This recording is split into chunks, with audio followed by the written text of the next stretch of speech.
Good evening, friends, and welcome to another episode of Career Shifts podcast. This is the journey to the future. We're doing this live on the eve of India's Independence Day.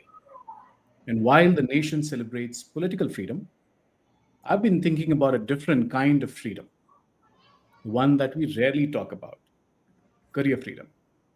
The kind where you don't have to keep wearing masks to fit the room, where you don't lose pieces of yourself in the name of titles, visibility, or speed, where your success on paper doesn't cost you your peace, your body, and your voice. Because here's what I have seen in boardrooms across India: the title grows, the spotlight gets brighter, the calendar overflows, and somewhere along the way, the leader disappears. My guest today knows this journey. She's lived this from every angle. She's a managing director, a CSR leader, a gender inclusion advocate, a therapist, a poet, dancer, activist, and I think I can go on and on for the next 60 minutes and I won't be able to stop. But here's the rare thing: Shreya Krishnan doesn't leave parts of herself at the door. She brings all of her into every space, whether there's a corporate boardroom, a community gathering, or a stage lit by art or activism. Her work on gender inclusion isn't performative, it is embodied. She knows that inclusion isn't about ticking boxes, it's about rewiring how we listen, how we lead, and how we show up for each other. And she's seen the cost that we haven't. So, in this conversation, we will explore the patterns of the always on leadership that quietly fractures teams, how success can erode wholeness if you're not watching, and why embodied leadership may be the next true competitive advantage. This isn't about leadership alone, it's a reminder that freedom isn't only political, it's personal. And maybe it starts at the workplace. Shreya, welcome to the show. How are you doing? Thank you, Gopal. Thank you for having me. I've never thought of myself in the beautiful way that you just shared. So, thank you for that introduction. I think I'm doing well, and I think you bring such an important aspect of understanding freedom and independence from a different lens, and that's really inspiring for me. So, thank you. It's as much as we would like to glorify this, I feel it is the need of the hour. As much as we may want to think about this as the nice to have thing, it is pretty much a must have, which more and more leaders are realizing. But I think we have crossed the stage, not even at the stage, crossed the stage of being able to realize the price that we pay for not being able to realize that. So, um, and this topic is very close to my heart as well, because I think one of the things that I've been doing as part of the work that I do is to have conversations about topics that matter to people like us. And it is very important to give voice to the ones that are unable to express themselves, speak up about things that perhaps hurts them too. So I'm glad and I'm thankful to you that you agreed to come on the show, and I'm sure by the end of it, there's going to be a lot of value that people can take from this conversation. But before we get into all of that, as I said, I can go on and on for 60 minutes, and it would still be less. Why don't you still, for people who don't know much about you, walk us through your career shifts? Because I think what would help audience understand is where did you begin, and what kind of shifts that you have had between MD, CSR, poet, therapist, activist. When you look back, what was the real career shift? I think I started out wanting to be this environmental journalist because my degree was in environmental sciences and journalism, my undergrad. And my first job was actually as a journalist for the Hindu. So that was my first stepping stone into, what I thought would become a career. Then I think I quickly realized that journalism didn't pay very well back in the day. And I had been the college cultural secretary, I had done a lot of events.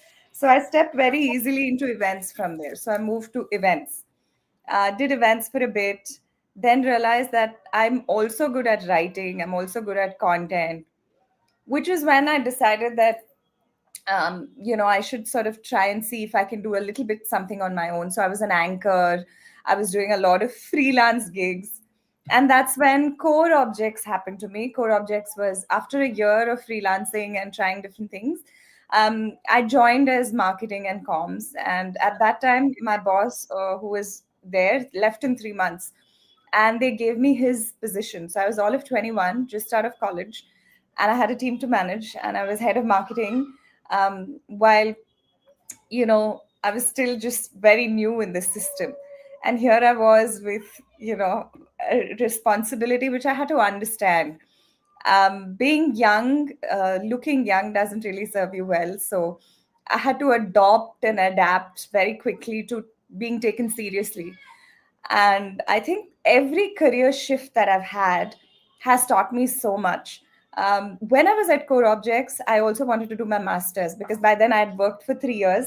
And I said, okay, now let me do my master's. So I negotiated with my college because I said I'm working. I negotiated at my workplace because I said I needed to study. So I had a full time job with a full time master's degree for 2 years.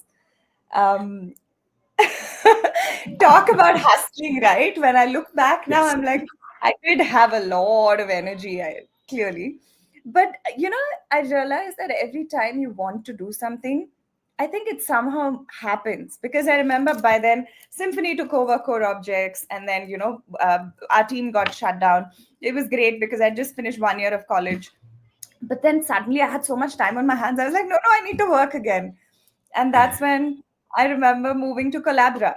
And they took me on and they said, the head of HR, Sheila, who's still a dear friend, I remember her saying, as long as we have her talent, why should we worry about the time she spends in office? It's a very different kind of thinking back in the day, right? I'm talking Oh about wow. 2010.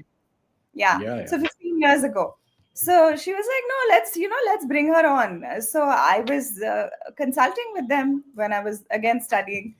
So I finished that, then joined a startup again in marketing and comms. So I think a lot of the work that I did ended up becoming marketing communications. I was articulate, I could thread words together fairly well. So a lot of that kind of work sort of came together. And from there, when I moved into the startup world, it was very new, very exciting. I spent some time in the startup world and then moved to First Advantage, where I spent 6 years. It started with marketing and comms, then I got CSR added on, then I got a little bit of BEI added on, and then I was running a product P&L for them. So that was a 6 year stint. And from there, I moved to Aon again to head up marketing and comms. And as life has always had it, there have always been new things that have, CSR got added on, DEI got added on, and APAC role got added on. Yeah. And then is when the whole shift into social impact happened because I was on Anita B's advisory board. And 2 years ago, when I was sitting there, they said, would you come and run it for us? And that's how the transition happened. And here I am.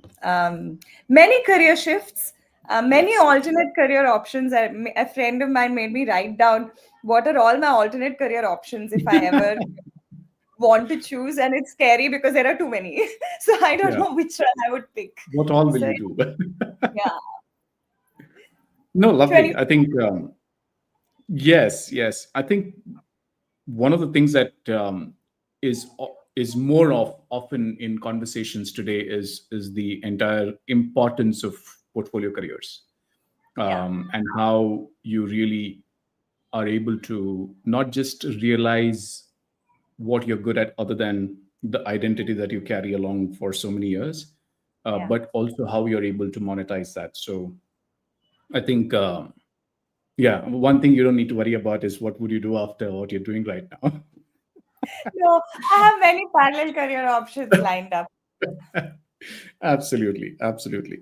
Um, so, Shreya, one of the things which is the theme of the entire Mm, podcast. I mean, I did first season which focused on the stories of reinvention, but this season is more about what are things that we need to do as leaders that would take us further, and not just leaders. I think even professionals, for that matter. Right? I mean, anyone coming in from college to the industry, trying to figure out what needs to happen. But if you really look at any workplace today, I think there is enough and more that's happening. Um, I would want to definitely focus on the. I mean, there is a famous song in Tamil movie called Basha, which is like a Yeah, Manushavarcha Pirichuko, right? yeah. So 32, 64, and beyond. If you really look at the age group of 20 to 30, I think they are going through um, their own set of challenges if you really look at workplaces today. 30 to 40, first time managers, they are looking at work differently. They are trying to figure out, they've been doing some great work. That's purely the skill aspect that has gotten them the promotion, and they are being awarded, rewarded, and deservingly so, doing the work that they're doing. But the struggle is to be able to manage both people up and people down.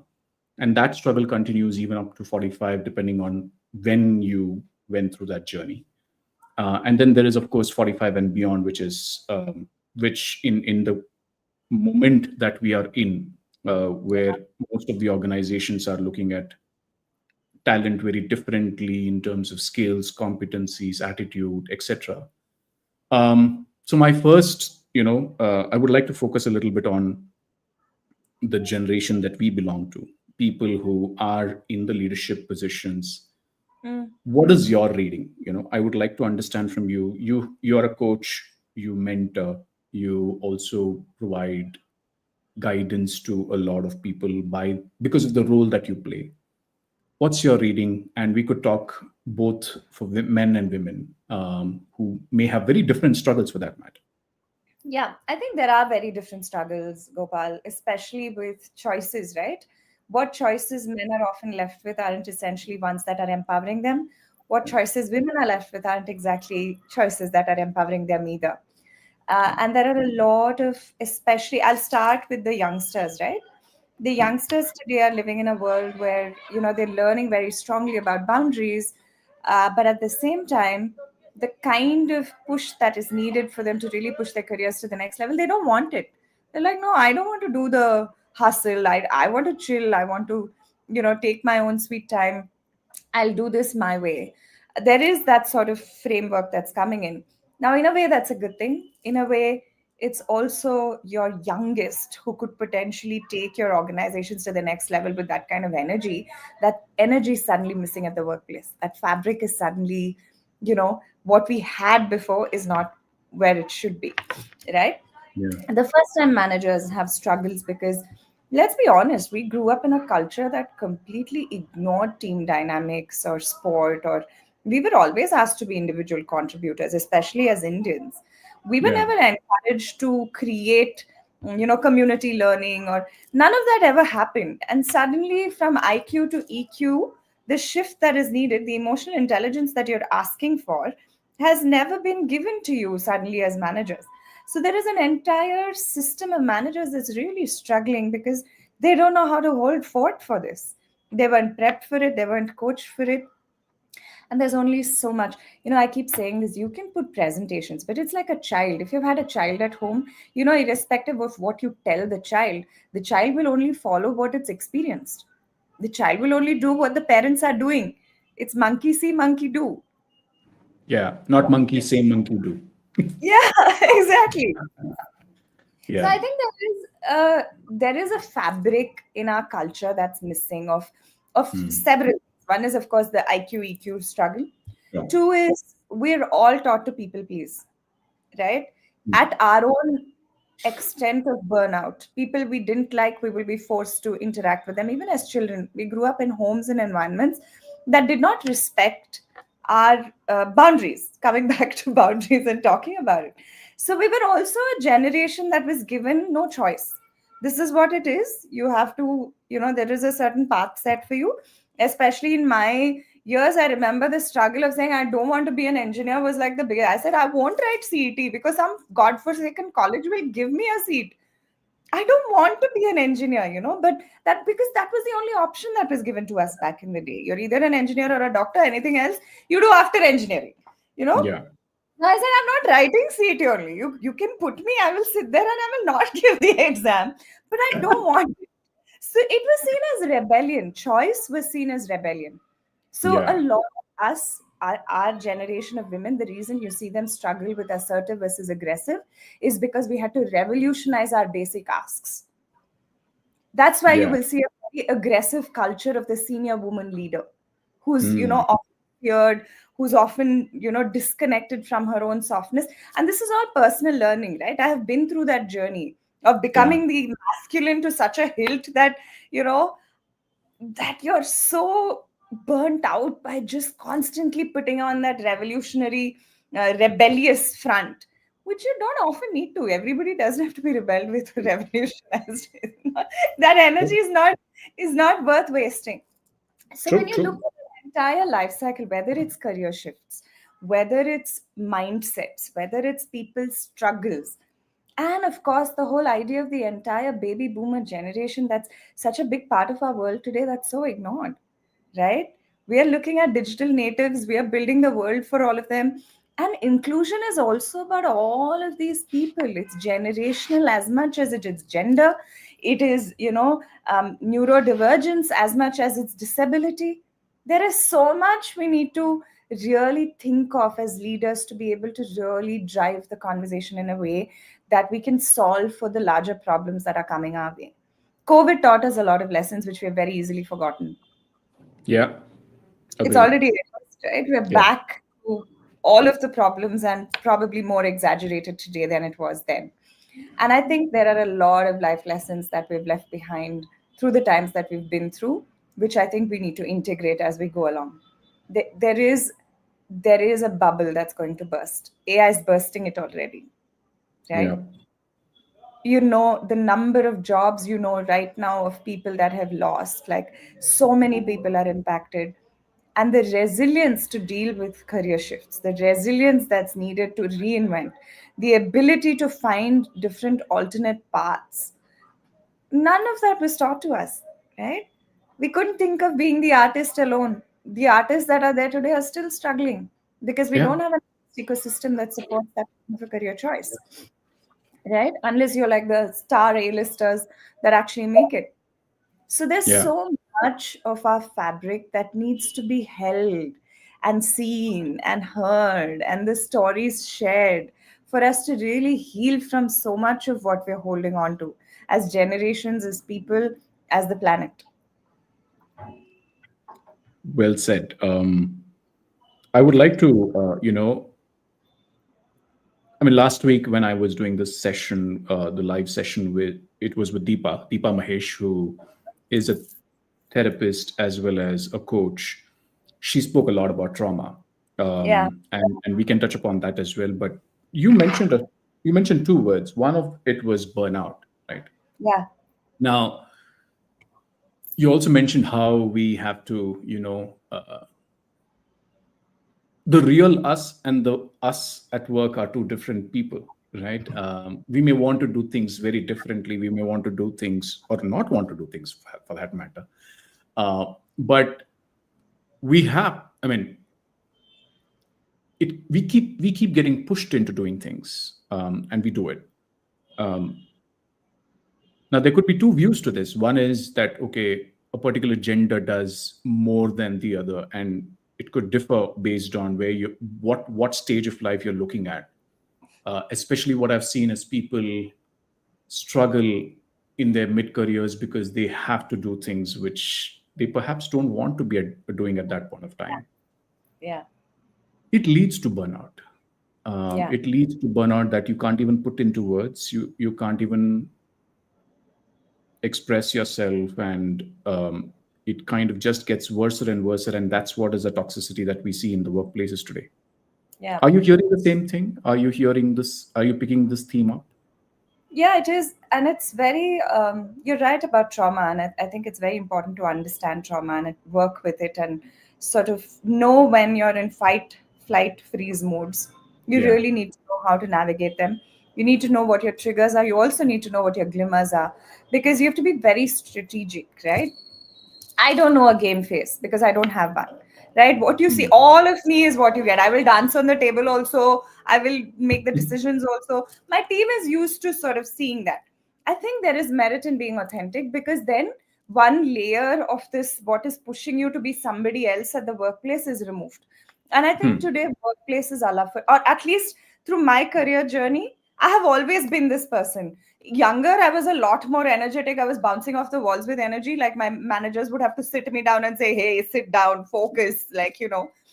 I remember being allowed to be myself freely. Yes. And I think a lot of times the pressure we put on ourselves for this game face on is our own internal conditioning, right? Because we have to showcase ourselves to be a certain somebody. I think if we are constantly working on our growth, we don't have to find backdoor entries to game faces on. I think it's about growing. It's not about showing up as somebody else. Yeah. I think it's about owning who you are and being authentic in your voice, in your all of it. As for burnout, I see burnout happen in different forms. I see burnout because you're contentious with the career paths you've taken. So that's your 20s. Pick or choose a career that you really enjoy, that makes you happy, that makes you wake up feeling good about yourself. The minute you make a career choice that's, grungy, or that because you need a paycheck, you're disconnected from your career already. Your authenticity is only as real as how you show up for yourself every day. If your Hmm. work is expecting you to show up a certain way and you dislike it already, either the workplace or the job, you've already done yourself a disservice. And then there's all of these external forces, right? There's internal voices of conditioning, then there's external constant forces that are working on you. Capitalism is making us more and more nuclear. The whole community idea of the way jobs used to be shared, the whole community living that we used to have culturally, is eroded completely. Now we have to depend only on ourselves and our set of paid help. Or we didn't grow up, we, especially you and I, I'm sure you remember our childhood, right? We'd be out on the streets in different homes. Like I remember my mom calling me only at dinner time because she wouldn't know which home I was in. And we didn't have Right? mobile phones. Yeah, we didn't have mobile phones. So I remember growing up in a time where community was such a big part of the way our lives were structured. And we could rely on each other, and we could, really, like, which is why I keep saying, I think now retirement should be with friends who all pick up homes in a community and live together, because I think there's so much shared value. Economies of scale kick in. You have somebody to rely on, you have mental health support 24 bar 7. I think the way our family structures and capitalism has become is also destroying the fabric of what we could be potentially as communities, because then it would be shared labor. Then gender gets eroded, capacity and capability comes in, right? I Yeah. grew up in a home environment where my grandfather had 4 daughters. They all had 4 more daughters. My brother was the only boy in 2 generations. We didn't know what to do with him, because the household was about, what are you good at, right? If I am Hmm. the one fixing the TV and the fridge, and they know that I would be the one called for it. It didn't have gender. So when I came out into the world, it was a very different world, because suddenly my gender was relevant, where it was not at all at home, right? I had a Hmm. matriarch of a grandmother who's even today at 94 the monster matriarch of the family, who still got a voice that booms, Yeah. so we grew up in environments that gave us range. And somewhere that True. sort of broke. That Yeah. fabric of what that culture looked like changed. And I don't know where to put a finger on that change. That's a lot of privilege, right? I come from immense privilege to have had the opportunities I've had happened because I grew up in an environment like that, because I was Yeah. not informed of it. I came to know of it after my formative years of conditioning had already been passed. So it's immense Hmm. privilege, which not a lot of people have. So, what happens in True. the homes always spills over into boardrooms. We have to remember that. The traditional ideas of gender, of disability, of generations, of capacities that people have, of choices that they make, judgments, are all spillovers from the home. Until you change the way people think, behave, function, and see that difference on the home front, that will not translate. You can have policy, you can say we need to adhere, but for it to really translate into thinking shifts, the mindset has to change. And until we change that, we are reinforcing that right now. We're not changing it. World over, if you see, we're reinforcing very traditional ideas of how, what, where, when behavior should be modeled in what form. And we're reinforcing that through schools, through academia, through there's so much unlearning for people to do. When they have to come in front of these, they're like, oh, but this is not how we're taught to behave. We're being asked to behave a certain way, but we're awarded when we behave in an opposite way. The rewards are coming. Reward and punishment is telling you very differently from the way you're being asked to behave in a corporate workplace. So there's so much confusion. It's such a quagmire. It's like you're walking a landmine. You don't know which one's going to blow up in your face next. So add that to the existing trauma of traffic, of climate change, of rains in Bangalore. Add all of that to it. It's like one nice khichdi of trauma every day. So of course burnout is happening. Yeah. So burnout is not just complex, it's not just layered, it's also so much internalized. Until we learn to dissociate ourselves from, you know, my NLP guide Anil Thomas says, we were fed watermelon seeds in our childhood. We are going to use the rest of our life to spit it out. And it's not going to come off. We swallowed it back then and now we're busy spitting it out one after the other, which God. is true. Yeah. So it's It's exhausting true. because it's we're not only not being real, we're not coming face to face with the troubles that we have either at the workplace or around us or outside of us. We don't have governments that support or really build cities that are more, you know kinder to the people that live in it. We are Yeah. disconnected from nature. We're disconnected from everything that is potentially healing. You need to go sit in the Himalayas. Now that's also privilege, no? If you want to Yeah. meditate, how do you meditate in a city? Like you do, but how? What are you working on and with? What is the environment? And that's Yeah. the struggle you'll see across generations, across different genders, because they're all dealing with their own, but we're not designing it in a way that we can all solve for each other and hold up for each other. We're designing it in a way that's more divisive, that's more complicated, and that's more confusing. And then we're expecting people to be ha ha hoo hoo, not ready to fail. Yeah. Yeah. So I hear you. Couple of things that came to my mind when you spoke about how we used to work. I mean, the visual that came to my mind was when I was about 3 years old, or maybe little around four-ish. Do you remember Hmm. Poppins? Yes, of course, the colorful, The, happy the poppins. colorful Yeah. Poppins, right? So I used to, I mean, my uncle used to stay in a building where they used to make Poppins. They would wrap it in a that cover, right? And as soon Yeah. as you enter that building and walk through I mean, it was a chawl in Dadar, and when you walk through the building, you could start smelling the Poppins, this one, Candy. and That then smell. the candy, right? And then you would see there'll be a bunch of women sitting and working, about 20-25, all sitting together, picking up the colors and then wrapping it up. Interestingly, also, what I mean, a couple of weeks ago, I had Mr. Biju Dominic on the podcast, and he was Hmm. telling me about the same thing around the fact that the nuclear family has created a lot of challenges. That's number one. But COVID gave us a very great opportunity to reimagine work. Yeah. We did that to a different extreme, and now we are unable to figure out how to reverse it. Okay. And one of the things that he was telling is, it's not so hard as much as we think it is.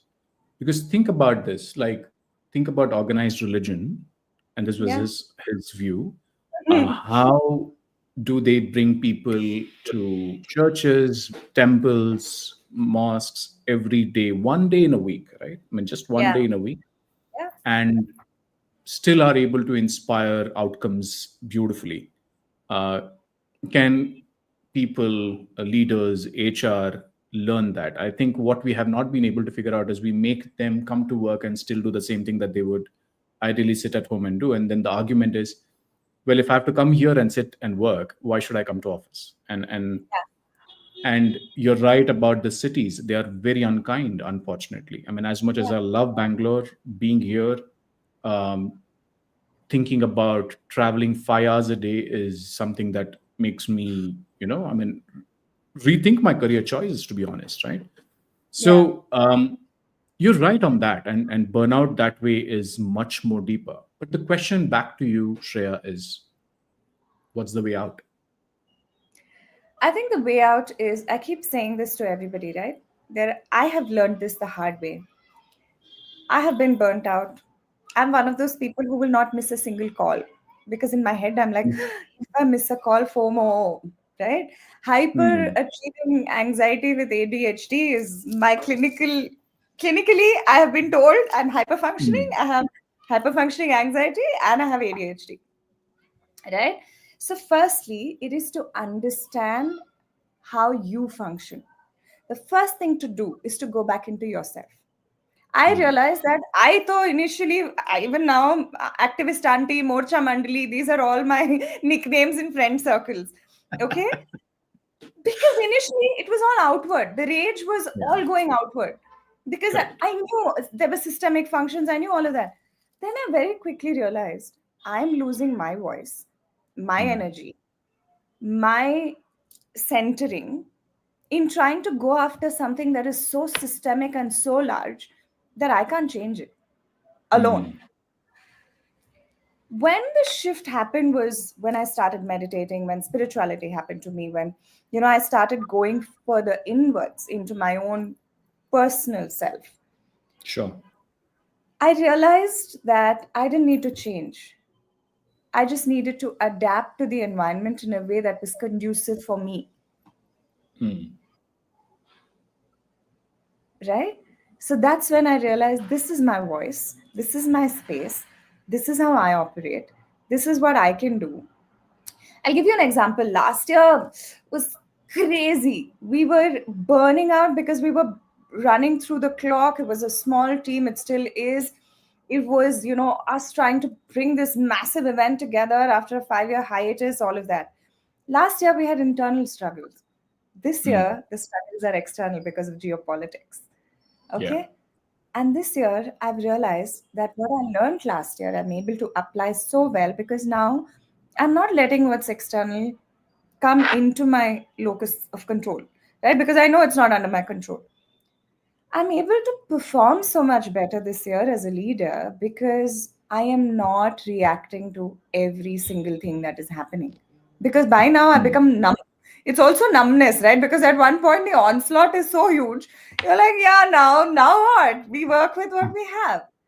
Yeah. I think we work with what we have is one of the biggest lessons we need to learn. And every day, for me, it's like, okay, today I'm going to deal with just today. Because if I start thinking, I'm going to go into a ruminating, overthinking loop of what's going to happen tomorrow and then day after and then the event and then it's never ending. So we Yeah. will solve for what we can today. We will strategize for what should be, and the rest will naturally come. Yeah. Is a Yeah. belief that I'm working with. And I think it helps because at least this year, I'm not losing my wits every day over anxious, oh, what are we going to do if this does not happen? Right? Yeah. So I think building ourselves up, working with what we have, reminding ourselves to be kind to ourselves, which is very often the hardest thing to do Yeah. because of the aforesaid trauma that we spoke of. I think these are investments we need to start making. The journey inwards is the biggest transformative gift you can give yourself. Yeah. Agree. Completely all of agree. leadership, all of leadership that's well balanced, that's well thought through, that functions well, that really delivers is often at the intersection of what is on the inside meeting what's on the outside. And when what's on the inside is level and grounded and peaceful and can really bring that energy, whatever is on the outside will meet that, and you will find the ability to channel that and direct that in a manner that's conducive to the environment, to your teams, to the organization, and you're able to do so much better. Absolutely. Very well said, Shreya. But one of the things that keeps coming back to me is the fact that, a lot of things that we may be talking so easily um, is a privilege for many. Yeah, true. Um, the struggles that perhaps that they are going through is much more deeper than what you and I can imagine. Yeah. And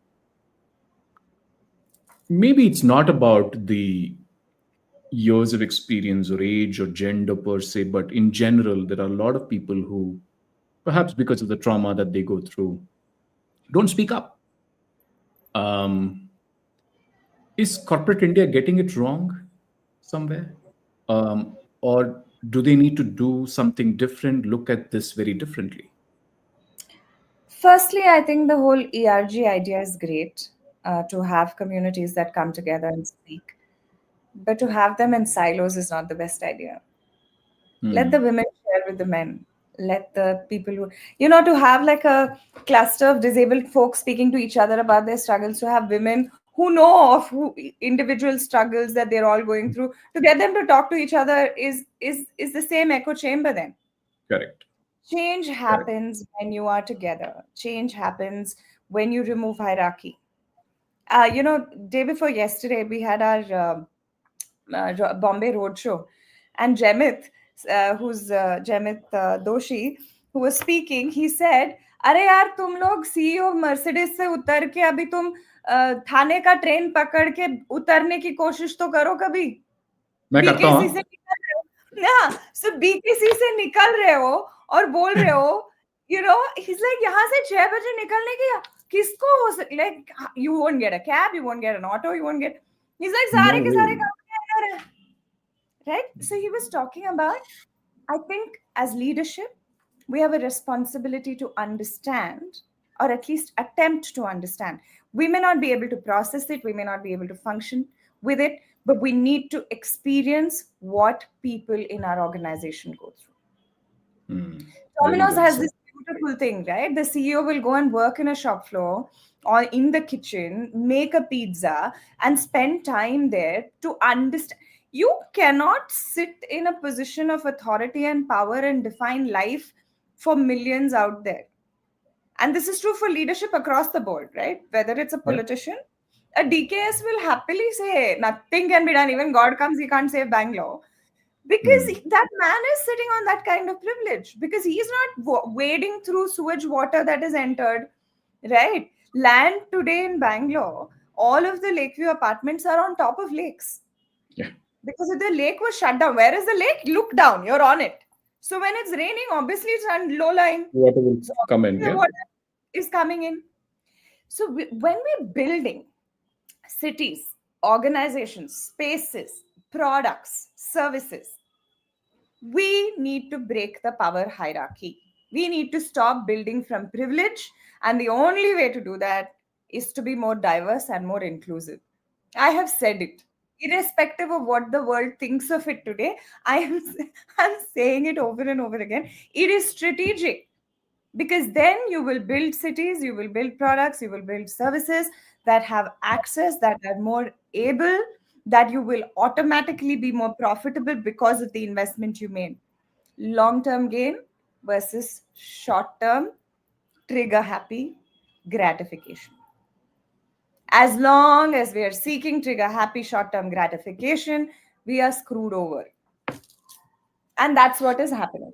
And the only way we can really change that ecosystem is when we get off our high horses.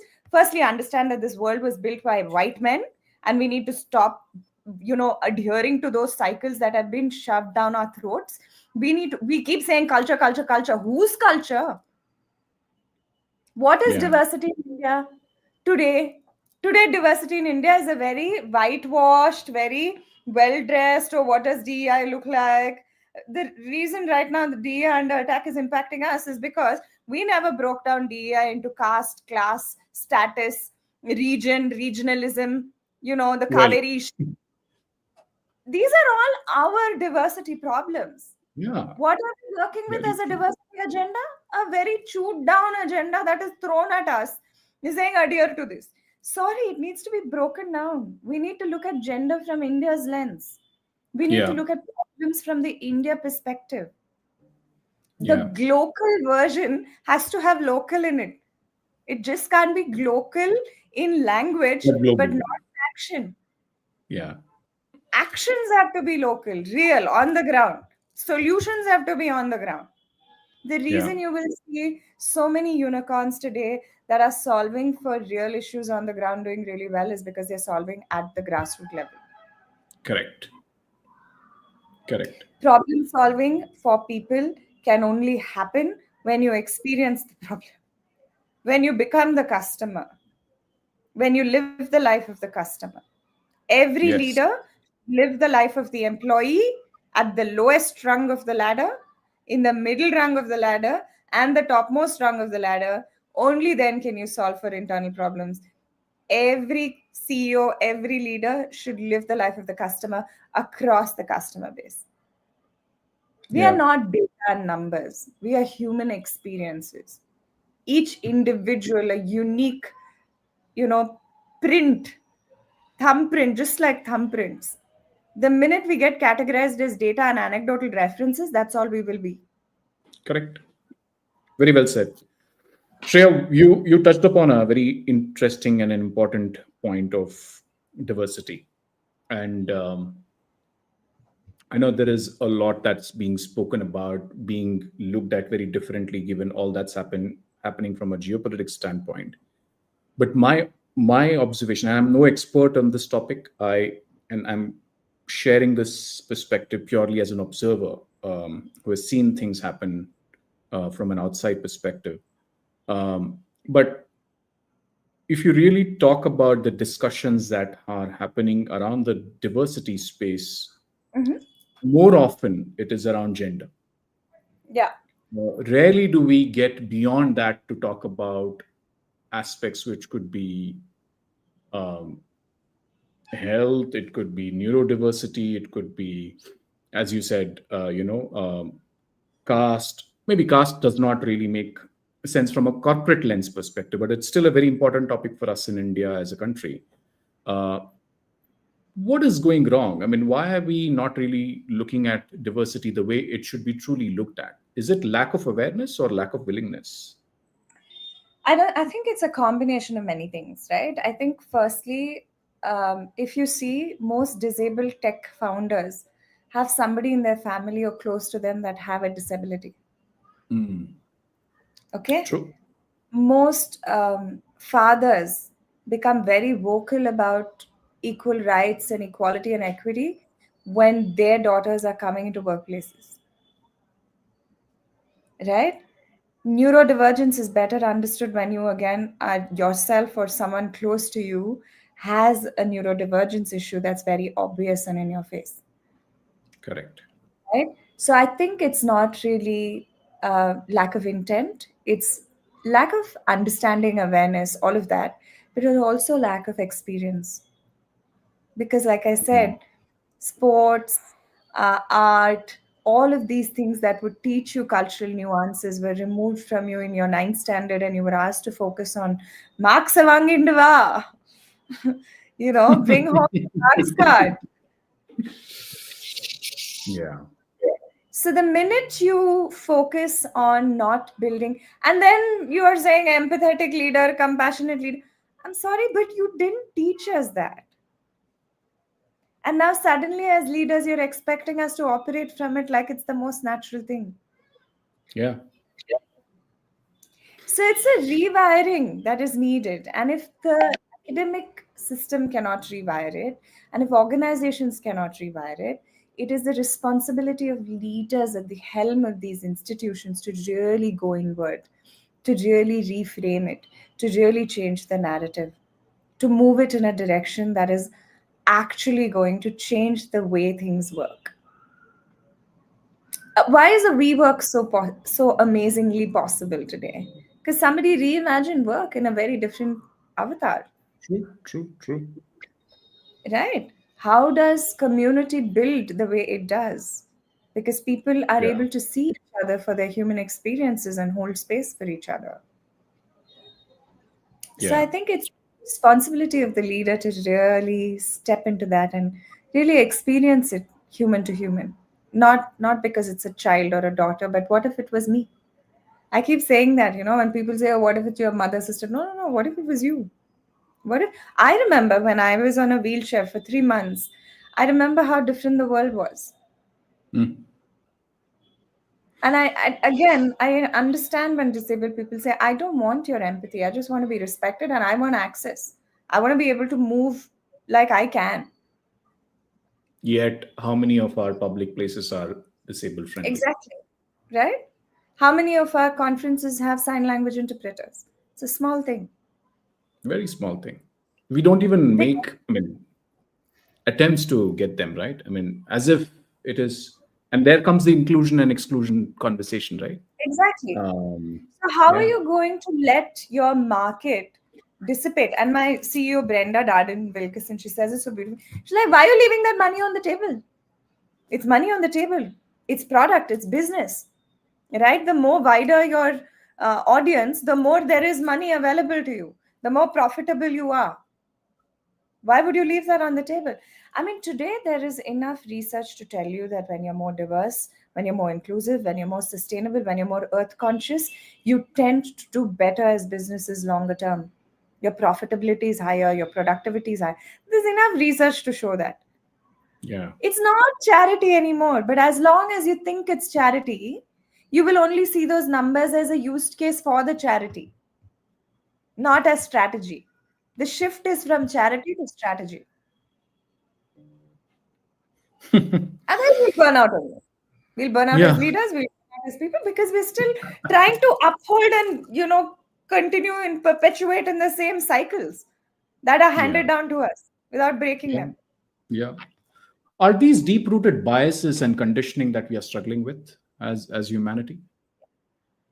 It is. It And is. then, if It's we were to very, give people a toolkit of what is it that they can do to change themselves, where would we start?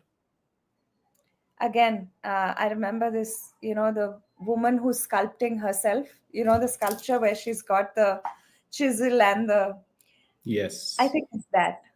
It has to start here. But for Hmm. that, the acknowledgement that what we have been given is in itself wrong. What the propaganda is feeding us is not exactly what we need to learn, is an awareness that can come only when you start that inward work. When you Hmm. start seeing where your trauma comes from, when you start flipping, the simplest thing for gender is to flip. I keep saying it. Flip it. Would you say the same thing to a man? If you wouldn't, shut up. Flip it. Would you say the same thing to a woman? If you wouldn't, shut up. Flip the gender first. Hmm.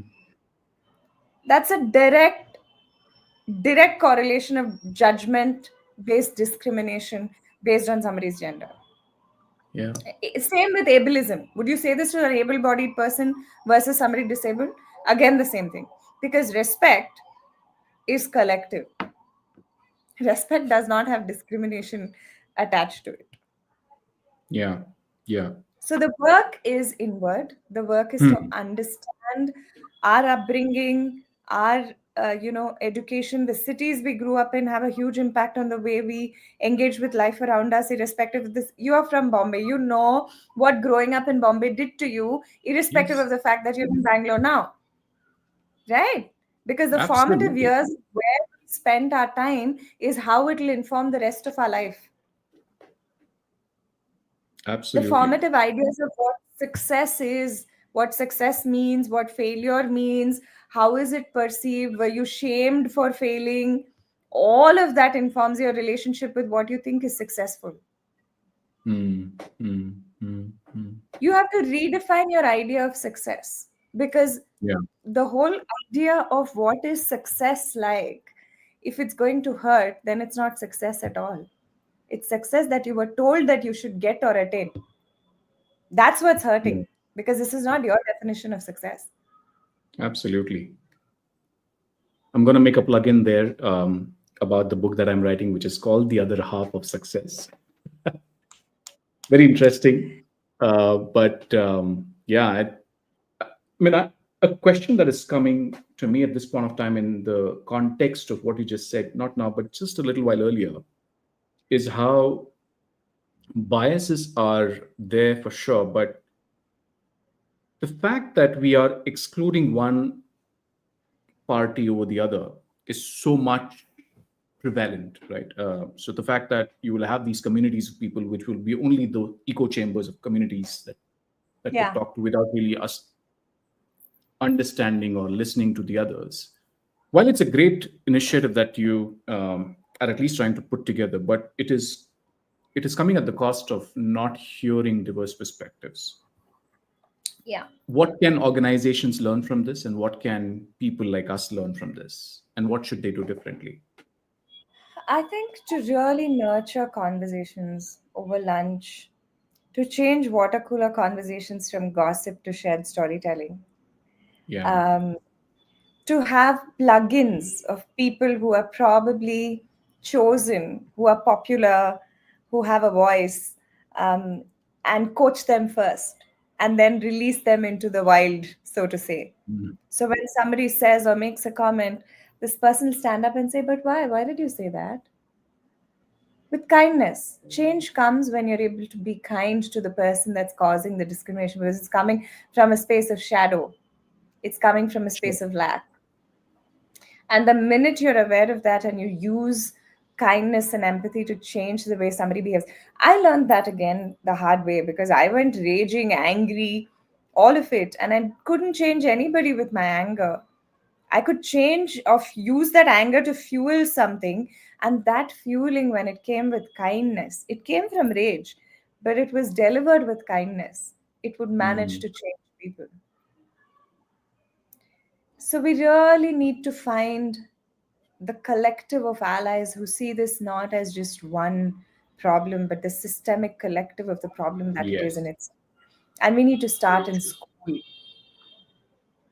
That Very moral true. science we forgot to put, we should put back in classrooms. Yeah. Civics we forgot to put. Yeah, we need to put back in classrooms. Behaviors. We really need to change the way our academia is designed for us to change the way the corporate world will function. Yeah. Otherwise, we will, and to contextualize it. Bombay corporate is different from Delhi corporate, is different from Bangalore corporate. To Work ethic see is very that, different. yeah, work Work is ethics are very very different. different. Yeah. Work is different. To make room for everybody to be defining their ideas of failure and success, to equip them with resilience, to give them the freeway that they need to sort of come into identifying with who they are, sort of being present to people, I think is the biggest gift you can give them. Yeah. Yeah. Be present to your people, Yeah. learn about them, know their homes, know what it is. As a leader, know your people. I laugh because this is exactly the conversation that I'm having with a couple of the coaching conversations that I have typically. And when people come and say that, I'm having problems in dealing with people, and I'm like, oh, how much do you know them? Yeah, And I'm like, I don't know. Like, unless you know where does he live, or where does she live, or yeah, who are there in their homes, is everything okay in their homes, for all you know, the person may be struggling something really big. yeah. um, how will you even empathize? And And if you to don't have know empathy, how will you even deal? Yeah. and to know that your way of processing is not the same way of Yeah. processing for somebody else. Like for me, I bury myself in my work when I'm struggling with something. It's my therapy. For Mm. me, but to know that that's probably somebody else will need a day off or a few days off, need to take a break, is something that I have always been present to because I know the way I function is not the way the other person functions.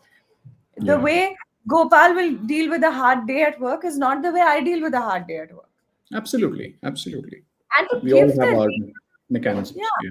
yeah, to give that range and to allow for people to be in their element, whether they are struggling or whether they are growing or flourishing, if you can champion people irrespective of the spaces and headspaces they're in, they will Yeah, really show up for you in ways that you cannot imagine. absolutely. And it is about giving them the freedom to choose. The independence and freedom we're talking about, which we started with, it's about equipping people with inanimate amounts of freedom. That's always been my leadership style. I'm like, you're free to work from where you want to, do whatever you want to. But I've always realized the minute I place my trust deeply in people, they never let me down. I've had some of the biggest, most amazing, rewarding relationships with peers who have brought from one organization to the other to the other. There are people who followed me to three or four organizations and still show up for me and are incredible because of just the sheer amount of energy they bring into this space. And I'm not expecting that from them. The thing that you spoke about trust, I don't know if there is proven or written documentary around this, but I feel people who have hard time trusting others struggle to trust themselves first, Yeah. which is something that I think is, again, very important, as you said, about being self aware. How aware are you about yourself? What inner work do you need to do for yourself? Yeah. And all of that. Uh, Switching gears now, if I can ask you for one thing that corporate India can completely take out of their playbooks, what would that be? I think encouraging conversations around, oh, that's a diversity hire. Oh, she's here. I'm sorry, first, understand merit for what it means in the world of context that I guess we've what forgotten that, no? what does merit mean? What means access to somebody is merit to somebody else? What means opening a door for somebody is at the height of the helm of achievement that somebody could think of. We need to break these archaic definitions of describing people, describing teams, and throw it out of the window and really be present. Like I said, be present to people for who they are and what they can be, not to where you want to fit them. I've been Yeah, told I'm a maverick so many times. If I had, because I don't want to fit. Don't try and fit me in a box. I will not fit in your box. Take your box and shove it, and then tell me to find the space that I want. I may want 15 boxes. yeah, Do I have the freedom for that? Then that's the workplace that I'll go to. yeah, yeah, absolutely. And I think that's exactly what the upcoming generation that we are now seeing slowly coming up and in the next 5 years are going to change the whole dynamics of the workplace are saying. And there are two ways to deal with it. Either you deal with it to say, I understand, I appreciate, I respect, let's work towards making this a workplace that is about you, for you. Yeah. Or you keep saying that, you know what, these people don't understand. Um, and I think that happens. And that's unfortunately a louder voice that we hear these days. Yeah. And I hope that changes as well at some point of time. If we Very don't well pay said. attention, if we don't pay Yes. attention now to the niggling voices, those voices are going to come together and it's going to blow over. And then it's going to be too late because that will be a point in time when all hands have to be on deck to change what could have been changed comfortably in a moment of crisis. Yeah. Now, to anyone who's listening to you, who's young and perhaps in their first job, it could be a man or a woman, or anyone for that matter. What's the one truth you would tell them that perhaps could change and save their entire career? Your career is going to stick with you no matter what. Boyfriends will come and go, relationships will happen, girlfriends will come and go, difficulties at home will happen, you will lose people, you will have to grieve, You will have trauma to deal with, both your own and somebody else's. But when you invest in your career, when you give your career whatever it is, it's like pouring into a plant love, energy, light, all of it. The plant will only grow and grow. Your career is the one strongest thing that when you pour into will pour back in equal measure without asking you for anything, with zero expectations. It's my life is where it is right now because I poured everything I had into my career. And I'm so grateful for my career. It's my constant companion through anything I go through. And it's personal learning for me. It's one of the most neutral spaces, right? And it's just poured so much back into me. I'm just so grateful. Wonderful. Well, switching gears again to quickly rapid fire titles or truth. Truth always. Okay. First thing you do when burnout starts knocking. I work more, work more, work more till it hits me and then my body crashes because the anxiety is pushing me.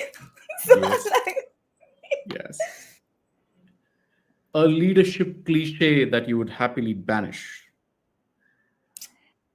that leaders can only do so much.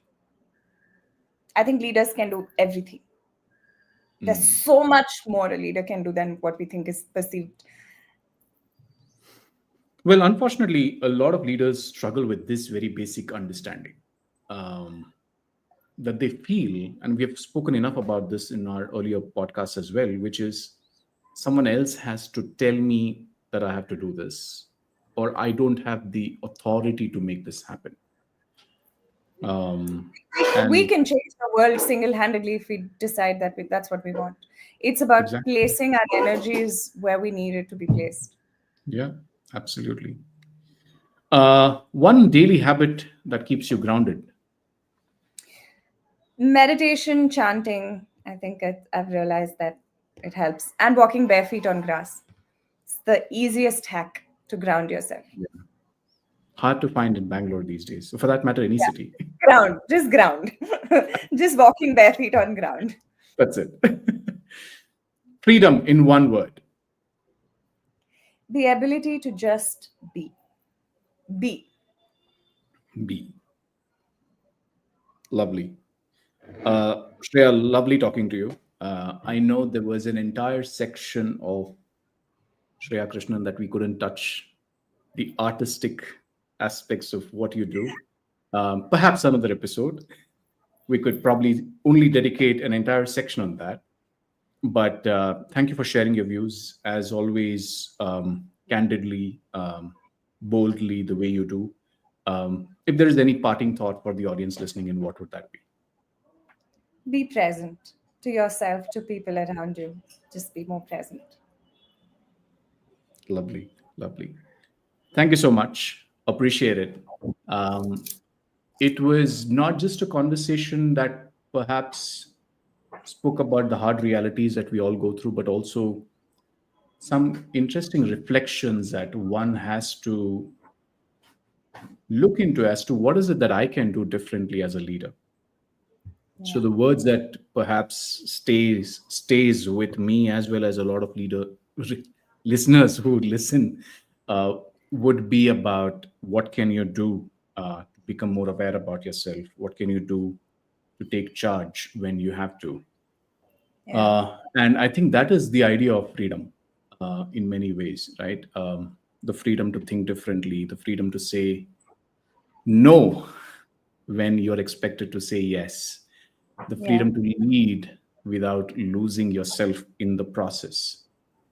Um, it's very fitting that we have had this conversation today, especially on the eve of India's Independence Day, because independence isn't just about a date in the history, it is the choices that we make every single day.